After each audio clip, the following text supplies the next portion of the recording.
오늘 말씀은 바울이 디모데에게 내 아들아 이렇게 부르면서 시작을 하고 있습니다.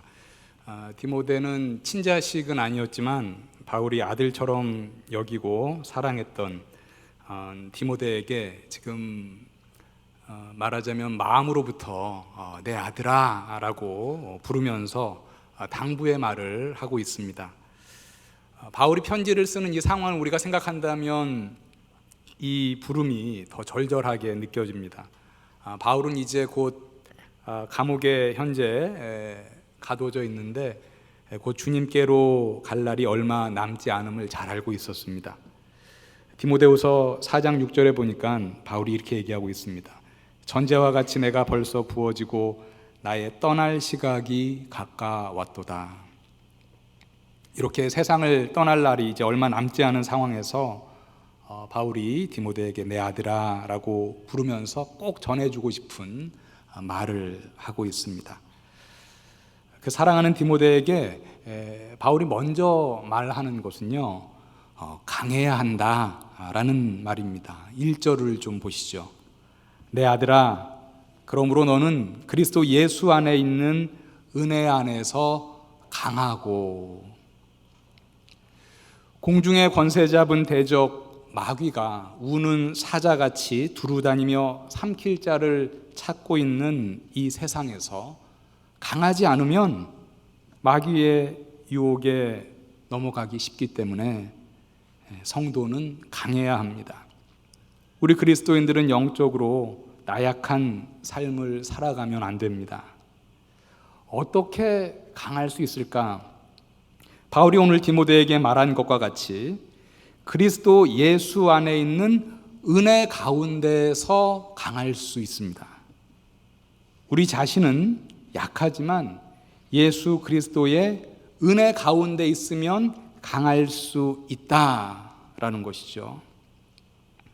오늘 말씀에서 강하고라고 번역된 헬라어 원어를 보니까 엔두나무라는 헬라어인데요. 이 단어는 수동 명령형입니다.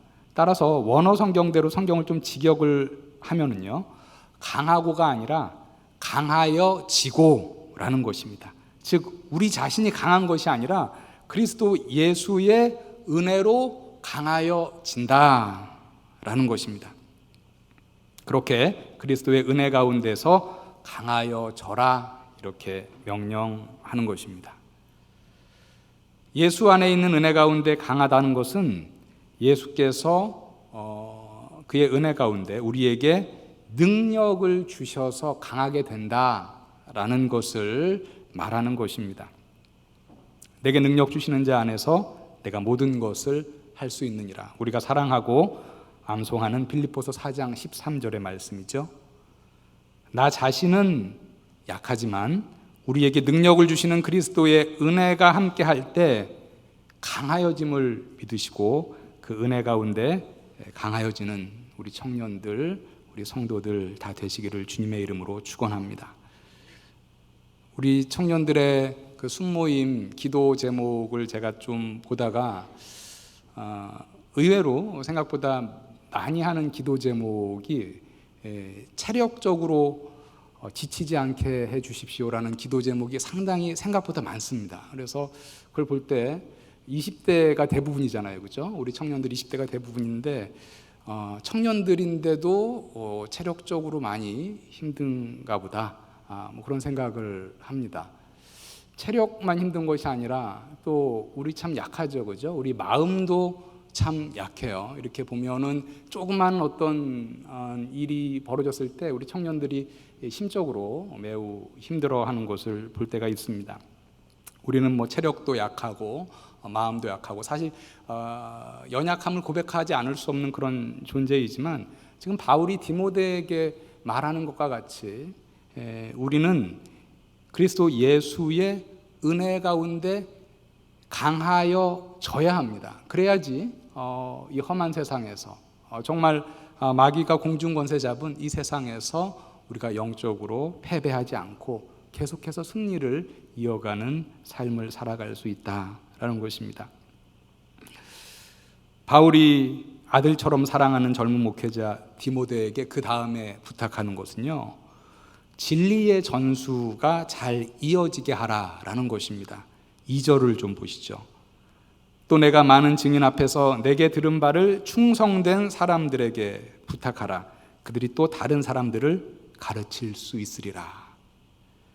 하나님의 말씀을 잘 전하는 것과 아울러서 하나님의 말씀을 잘 가르칠 수 있는 사람들을 길러내는 것, 키워내는 것 매우 중요합니다. 하나님의 말씀을 잘 가르칠 수 있는 한 사람의 목사, 한 사람의 교사를 키워내는 것 매우 중요한 일입니다. 제가 가르치고 있는 총신대학교 신학대학원에서는 몇 년 전부터 중국어 과정, 목회학 석사 과정을 시작했습니다. 그런데 중국어 학생들 그 과정 자체가 크지 않기 때문에 프로그램이 중국어 학생들이 많지 않습니다. 한 학년에 한 6명, 7명 그 정도밖에 없습니다. 똑같은 과목인데 한국어 반 과정은 필수 과목이 한 70명 정도의 이제 전도사님들, 신학생이 수업을 듣고 중국어 과정은 한 5명, 6명 이 정도밖에 수업을 듣지 않습니다. 학교의 입장에서 본다면, 학교의 운영적인 효율성의 관점에서 본다면 중국어 과정을 운영하는 것은 참으로 힘든 일입니다. 왜냐하면 제가 강의하면 중국어 과정은 또 통역이 있어요. 그래서 통역하시는 분도 학교에서 또 고용을 해야 되고, 그리고 적은 숫자의 학생이지만 학교에서 계속 중국어 과정, MD 목회학 석사 과정을 운영하고 있는데, 그 이유는 이것입니다. 중국에는 사실 삼자교회라는 정부교회도 있고, 중국에는 사실 그 어느 나라보다도 많은 이단들이 있습니다. 그래서 건전한 신학하에 성경을 올바로 가르치는 목회자가 매우 부족한 가운데 있습니다. 그래서 중국 교회를 섬길, 성경을 정말 하나님의 말씀으로 제대로 가르칠 그런 목회자를 길러내는 것이 매우 중요하다라고 절감하기 때문에 그냥 효율성의 관점에서는 당연히 효율적이지 않죠. 학교 입장에서 보면. 그렇지만 그 과정을 만들어서 운영을 하고 있는 중입니다. 하나님의 말씀을 잘 가르칠 수 있는 목사를 길러내는 것뿐만 아니라 하나님의 말씀을 잘 가르칠 수 있는 교사를 길러내는 것도 참 중요합니다. 지난주에 청년부 부장 성경 공부를 마친 후에 부장님들과 담소를 나누는 가운데 어떤 얘기를 나누었냐면, 우리 청년부가 우리 꽃동산교회 어린이 선교, 어린이 사역에 이제 매우 중점을 두고 있는 우리 꽃동산교회 주일학교를 잘 섬길 수 있는 그런 방법 중에 하나는, 지금 우리 청년들의 많은 청년들이 주일학교의 교사로 섬기고 있는데, 그 주일학교에서 말씀을 잘 가르칠 수 있는 그러한 교사들로 우리가 잘 훈련시키고 양육시키는 것도 매우 중요한 일이겠다라는 얘기를 나누었습니다. 주일학교 학생들을 향한 사랑이 당연히 커야 되겠죠, 그죠? 동시에 그 사랑만으로는 안 되고, 또 주일학교 학생들, 자기가 맡은 학생들을 말씀으로 잘 가르칠 수 있는 그런 청년들이 될 수 있도록 우리 청년부에서 잘 가르치고 양육하고 훈련하는 것, 우리에게 맡겨진 매우 중요한 사역이겠다, 그런 이야기를 나누었습니다. 100% 동감합니다. 우리 청년부에 지금 주일학교를 섬기고 있는 많은 교사들이 있는데, 여러분들 더욱더 하나님의 말씀을 잘 가르치는 그런 교사가 되도록 준비하고 기도하고 힘쓰는 여러분들 되시기를 바랍니다.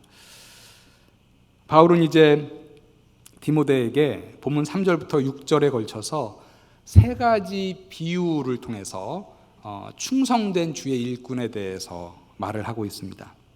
이 세 가지 비유는 디모데와 같은 목회자는 물론이고, 또 목회자뿐만 아니라 각자의 자리에서 주의 일을 감당하고 있는 평신도 주의 일꾼들에게 적용될 수 있는 중요한 모범이기 때문에 우리 모두가 귀 기울여서 들을 필요가 있는 말씀입니다.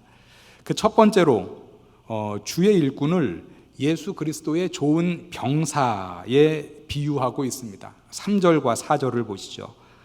너는 그리스도 예수의 좋은 병사로 나와 함께 고난을 받으라. 병사로 복무하는 자는 자기 생활에 얽매이는 자가 하나도 없나니 이는 병사로 모집한 자를 기쁘게 하려 함이라. 일반적으로 여러분들 가운데 고난받기를 좋아할 사람은 한 명도 없을 것입니다.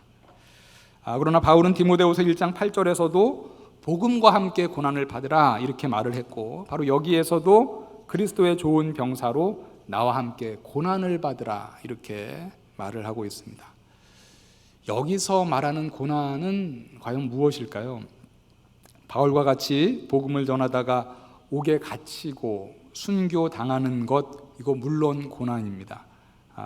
그렇지만 그것뿐만 아니라 그리스도의 병사로서 나를 위한 삶을 조금 더 내려놓고, 나를 위한 삶, 또 내가 개인적으로 원하는 것을 조금 더 내려놓고 그리스도의 명령을 따르는 가운데 우리가 겪는 어려움 아니면 조금 힘듦, 이러한 것 역시 고난이다 이렇게 우리가 말할 수 있을 것입니다. 그래서 4절에 보니까 병사로 복무하는 자는 자기 생활에 얽매일 수 없고 자신을 병사로 모집한 자를 기쁘게 한다 라고 말을 하고 있습니다. 내가 병사이기 때문에, 내가 군인이기 때문에 나의 개인적인 어떤 그런 삶을 우선하는 것이 아니라 말하자면 나의 그 사령관이죠. 명령을 하는 그 사람의 명령에 따라서 내가 살아가야 한다. 바로 예수 그리스도가 우리에게 명령을 하시는 우리의 사령관이신 것이죠. 여러분은 예수 그리스도의 병사로 어떤 고난을 받고 있습니까? 바울은 여기서 디모데에게 고난을 받으라 이렇게 지금 명하고 있습니다. 주중에 열심히 공부하고 또 일하고 주일에는 예배만 드리고 좀 쉬고 싶은 마음이 있을 수 있죠. 그리고 주일에 그 남은 시간에는 주중에 하지 못했던 것을 하고 싶은 마음도 있지만 그 시간에 여러분들이 교사로 또 성가대원으로 찬양단원으로 청년부 리더로 그 외에 또 교회의 여러 봉사의 자리에서 봉사하는 것, 그리스도의 병사로 작은 고난을 받는 것입니다. 황금 같은 토요일 오후에 우리 젊은이들 할 것도 많고 만날 사람도 많이 있지만 그것을 나를 위해 쓰지 않고 전도 모임에 나와서 또 전도에 동참하는 것, 예수 그리스도의 병사로 작은 고난을 받는 것입니다. 회사에서 열심히 일하다가 여름에 정말 금쪽 같은 휴가 일주일을 받았는데 그 여름 휴가를 단기 선교에 사용하고 또 자신의 비용을 들여서 단기 선교에 동참하는 것, 땅끝까지 복음을 전하라는 명령을 여러분의 자리에서 최선을 다해서 순종하려는 그런 몸부림이라고 생각을 합니다. 이렇게 자신의 시간과 물질과 열정을 들여서 단기 선교에 가는 것, 그리스도의 병사로 작은 고난을 받는 것이다 말할 수 있습니다. 스코틀랜드의 장로교회에서 우리나라에 파송한 선교사 중에 존 로스 선교사님이라는 분이 계십니다. 이분은 우리나라 성경, 신약 성경을 우리나라 말로 최초로 번역한 그러한 선교사님이십니다. 1872년에 파송을 받아서 만주에서 선교 사역을 하다가 한국 사람을 만나서 한국어를 배우고 또 만주에서 사역을 시작한 지 15년 만인 1887년에 최초의 한글 신약 성경인 예수 선교 전서라는 책을 발행한 그런 분입니다. 이 성경, 이 로스 선교사님이 번역한 최초의 신약 성경은 우리나라 한국의 복음화에 지대한 영향을 끼쳤습니다. 우리나라 기독교가 전래되던 그 초기의 역사를 보면은요, 우리 한국은 좀 다른 나라와 복음화가 되는데 좀 다른, 좀 특별한 점이 있었는데, 그것이 뭐냐면 해외 선교사들이 와서 직접 복음을 전하기 전에 번역된 성경을 가지고 읽고 공부하다가 자발적으로 이렇게 예수님을 믿고 또 기독교인이 된 그런 성도들이 많은 것이 우리 매우 초기 한국 교회의 특징이었습니다. 이러한 점에서 본다면 존 로스 선교사님이 최초로 번역한 그 신약 성경, 한국 교회에서 기독교가 전파되는데, 복음이 전파되는데 매우 중요한 역할을 한 그런 성경입니다. 로스 선교사님의 사역 가운데 크고 작은 많은 어려움이 있었지만 그 중에 하나는요, 만주의 파송을 받은 지 한 1년쯤 지났을 때 자기 부인과 함께 만주로 왔는데 1년이 지나서 부인이 이제 출산을 했습니다. 아들을 낳았는데 그 아들을 낳고 나서 그 로스 선교사님의 사모님이죠. 그 부인이 만주의 그 추운 겨울에 적응하지 못하고, 또 뭐 교회 사가들은 아마 뭐 산후조리도 제대로 잘 못했을 것이고, 그래서 몸이 많이 약해져서 그 사모님이 이제 죽게 됩니다. 로스 선교사님이 얼마나 마음이 아팠을까. 자기가 열심히 준비해서 자기 아내와 함께 이제 만주에 와서 선교 사역을 시작을 하는데 1년 만에 자기 아내가 아들을 낳고, 그리고 자기 아내는 죽었습니다. 개인적으로 본다면 너무나 큰 슬픔이고 고통이고 어려움이었을 것입니다. 그런데 로스 선교사님은 그것으로 인해서 그리스도의 병사로서 하나님께 받은 사명을 거기에서 중지할 수 없었습니다. 너무나 큰 슬픔이었지만 선교사님은 죽은 아내를 만주 땅에 묻고 예수 그리스도의 군사로서 맡은 바 임무를 계속해서 수행하여 드디어 15년 만에 최초의 한글 신약 성경을 낸 것이었습니다. 사랑하는 성도 여러분, 우리가 주의 일을 하다가, 주의 일꾼으로 살다가, 또 그리스도의 병사로 살다가 고난이 올 때가 있습니다. 여러분이 손해를 감수해야 할 때도 있고, 또 여러분이 원치 않는 희생이 요구될 때도 있습니다. 그런데 그러할 때에, 여러분들에게 큰 이렇게 고난이 닥칠 때에 너무 놀라지 마시기 바랍니다. 오늘 말씀에서는 고난을 받으라 이렇게 말을 하고 있습니다. 여러분에게 그러한 희생, 고난, 아픔이 찾아올 때 여러분들은 조금 더 의연하게 올 게 왔구나, 이렇게 우리가 조금 담대하게 받아들이면 좋겠습니다. 우리가 여러분들이 그리스도의 병사로 또 주의 일을 하다가 고난을 받으실 때면은 그 고난을 피하지 마시고 오늘 말씀대로 그 고난을 의연하게 받으시는 여러분들 되시기를 바랍니다. 바울도 골로새서 1장 24절에 보니까 그리스도의 남은 고난을 그의 몸된 교회를 위하여 내 육체에 채우노라, 이런 말을 했습니다. 그러나 여러분, 고난을 받아야 한다는 말씀을 기억하는 데에서 멈추지 말고 고난 뒤에 있을, 고난과는 비교할 수 없는 영광의 약속도 함께 기억하면 좋겠습니다. 자녀이면 또한 상속자, 곧 하나님의 상속자요, 그리스도와 함께 한 상속자니 우리가 그와 함께 영광을 받기 위하여 고난도 함께 받아야 할 것이니라. 생각하건대 현재의 고난은 장차 우리에게 나타날 영광과 비교할 수 없도다. 로마서 8장 17절과 18절의 말씀입니다. 오늘 본문에서 말하는 충성된 일꾼의 두 번째 비유는 법대로 경기하는 경기자입니다. 그리고 5절을 좀 보시죠. 경기하는 자가 법대로 경기하지 아니하면 승리자의 관을 얻지 못할 것이며, 여기서 경기는 그리스도의 일꾼에게 맡겨진 사명을 말하고, 법은 바로 성경 말씀을 말합니다. 경기하는 자가 법대로 경기하려면 먼저 법을 잘 알고 있어야 하겠죠. 축구 선수가 경기할 때 옵사이드가 무엇인지 그 법을 잘 알고 있어야지 유효한 슛을 할 수 있는 것과 마찬가지로 주의 일꾼들도 하나님의 법인 성경 말씀을 잘 알고 일해야지 오늘 말씀해 본다면 승리자의 관을 얻을 수 있습니다. 여러분들 많은 분들이 다윗이 하나님의 법궤를 옮길 때 죽은 웃사의 이야기를 알고 계실 것입니다. 사무엘하 6장에 보면 다윗이 이제 블레셋에게 빼앗겼던 그 법궤를 예루살렘으로 옮기기 위해서 기럇 여아림 아비나답의 집에 있는 법궤를 옮기죠.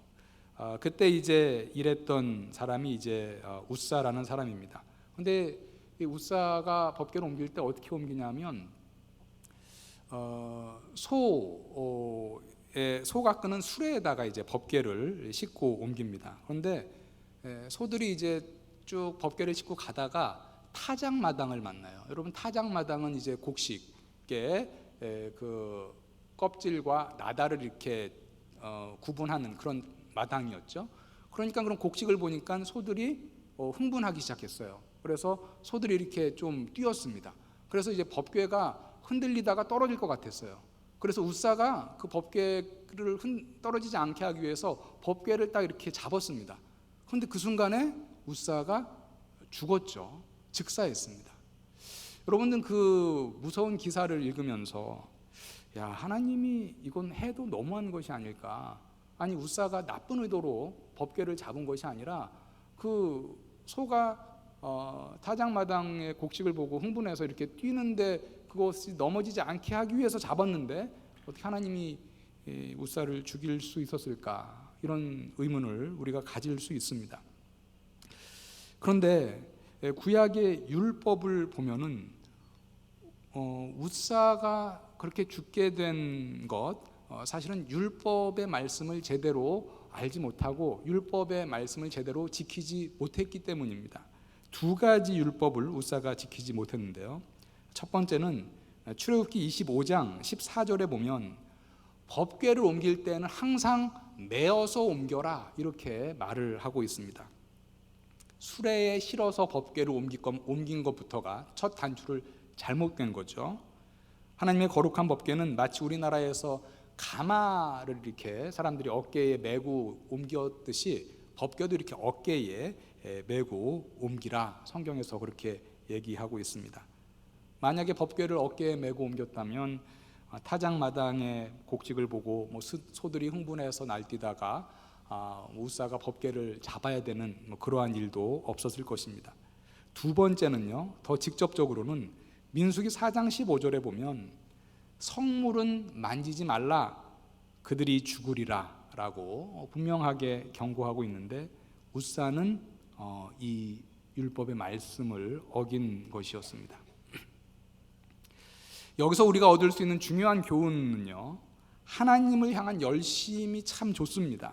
그런데 그 열심은 하나님의 말씀에 대한 올바른 지식으로 가이드를 받을 때에 빛을 발할 수 있다라는 것입니다. 그래서 바울도 로마서 10장 2절에 보니까 하나님의 구원의 도를 깨닫지 못하고 열심만 있는 유대인들을 향하여 이렇게 말한 본문이 있습니다. 내가 증언하노니 그들이 하나님께 열심이 있으나 올바른 지식을 따른 것이 아니니라. 오늘 말씀대로 말한다면 경기하는 자가 법대로 경기하지 않으면 승리자의 관을 얻지 못한다라는 것입니다. 여러분들이 하나님의 일을 하실 때 열심을 가지고 감당하시되 무엇보다도 중요한 것은 하나님의 말씀을 잘 알고 하나님의 말씀대로 말씀의 원리를 따라서 일해야 한다라는 것을 잊지 마시기 바랍니다. 세 번째, 충성된 일꾼의 비유는 수고를 아끼지 않는 농부입니다. 6절을 좀 보시죠. 수고하는 농부가 곡식을 먼저 받는 것이 마땅하니라. 이 자리에 계신 많은 분들이 도시에서 자라나셨을 거라 생각합니다. 농사를 지을 때 얼마나 많은 수고를 하는지 체험적으로는 잘 알지 못하지만, 물론 저도 마찬가지지만 TV나 여러 매체를 통해서 우리가 얼마나 우리 농사를 짓는 분들이 수고하는가를 알 수 있습니다. 농번기 때에는 농부들은 새벽부터 저녁 늦게까지 꼬박 수고를 합니다. 충성된 주의 일꾼은 빈둥거리거나 게으르지 않고 부지런히 수고하는 농부와 같이 힘을 다하여 수고하는 자다. 이렇게 수고하는 자에게 하나님께서 그 수고에 상응하는 열매를 약속해 주셨습니다. 누가 곡식을 먼저 받습니까? 빈둥거리고 게으른 농부가 아니라 수고하는 농부가 곡식을 먼저 받는다, 이렇게 말씀하고 있습니다. 여러분, 주의 일을 하실 때요, 수고를 아끼지 마시기 바랍니다. 주님을 위한 여러분들의 수고는 하나도 땅에 떨어지지 않는다. 이렇게 확실하게 말씀을 드릴 수 있습니다. 우리가 일반적으로 생활할 때, 사회에서 생활할 때 어떤 사람이나 단체나 조직을 위해 수고할 때는 어느 때는 그 수고를 몰라주는 때가 종종 있을 수 있습니다. 그러나 하나님을 위한 수고는 전지하신 하나님께서 다 알고 계시기 때문에 주님을 위한 어떠한 수고도 헛되지 않는다. 어떠한 수고도 땅에 떨어지지 않는다라는 것을 기억하시기를 바랍니다. 하나님은 정확하게 여러분들의 수고를 다 카운트하고 계십니다. 충성스러운 주의 일꾼을 예수 그리스도의 좋은 병사로, 법대로 경기하는 경기자로, 수고하는 농부로 말씀하였는데, 이러한 충성된 주의 일꾼의 충성은 이제 두 가지 영광으로 이어지고 있습니다. 첫 번째 영광은요, 주의 일꾼의 충성으로 인하여 주님께로 돌아올 택함받은 자들의 영광입니다. 10절 말씀을 조금 보시죠. 그러므로 내가 택함받은 자들을 위하여 모든 것을 참음은 그들도 그리스도 예수 안에 있는 구원을 영원한 영광과 함께 받게 하려 함이라. 고난을 감내하면서 그리스도의 용사로 하나님의 말씀에 따라서 수고를 아끼지 않으며 주의 일을 감당했을 때 택함받은 주의 백성들을 구원의 길, 그 영원한 영광의 길로 인도한다라는 것입니다. 복음의 빚진 자로서 다른 사람들을 구원의 길, 영원한 영광의 길로 인도하는 것이야말로 그 무엇과도 비교할 수 없는 선한 일, 값진 일, 주님께서 기뻐하시는 일입니다. 그리고 두 번째 영광은요, 그렇게 충성을 감당한 주의 일꾼들에게 약속된 영광입니다. 11절과 12절을 좀 보시죠. 미쁘다 이 말이여, 우리가 주와 함께 죽었으면 또와 함께 살 것이요, 참으면 또한 함께 왕노릇할 것이요. 충성하는 주의 일꾼들에게 마지막 때에 하나님의 자녀로서 왕노릇하는 영광을 약속해 주셨습니다. 오늘 말씀을 정리하도록 하겠습니다. 바울은 그의 죽음이 멀지 않은 시점에 그의 영적인 아들 디모데에게 간절한 당부를 하고 있습니다. 이 당부 여러분의 마음판에도 새기시기를 바랍니다. 첫 번째는요, 여러분 자신은 약할지라도 예수 그리스도의 은혜 안에서 강하여지시는 자가 다 되시기를 바랍니다. 그리스도의 능력이 여러분 안에 머물면 약한 내 자신도 강하여질 수 있다라는 것을 확실하게 믿으시기를 바랍니다. 주의 복음을 전하고 가르칠 뿐만 아니라 잘 전하고 가르칠 수 있는 일꾼들을 키워내는데 힘쓰시기를 바랍니다. 그리고 오늘 비유의 말씀이 말하고 있는 충성된 일꾼의 세 가지 모범을 기억하십시오.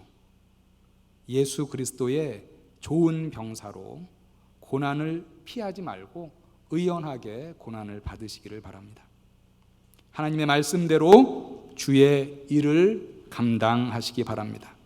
그리고 수고하는 농부와 같이 주의 일을 할 때 수고를 아끼지 마시기 바랍니다. 사람은 여러분의 수고를 몰라줄 수 있어도 하나님은 여러분의 모든 수고를 기억하시는 분이십니다. 이렇게 여러분이 충성된 일꾼으로 주의 일을 감당할 때 택함받은 많은 사람들이 주께 돌아오고 구원을 받는 영광을 누릴 뿐만 아니라 여러분 자신이 하나님의 자녀로서 하나님과 왕노릇하는 영광을 누리게 될 것이다. 이런 장엄한 약속을 우리에게 해주고 계십니다. 오늘 말씀을 따라서 약속된 영광을 위해서 각자 맡은 바 자리에서 신실하게 충성을 다하시는 우리 성도님들 다 되시기를 주님의 이름으로 축원합니다.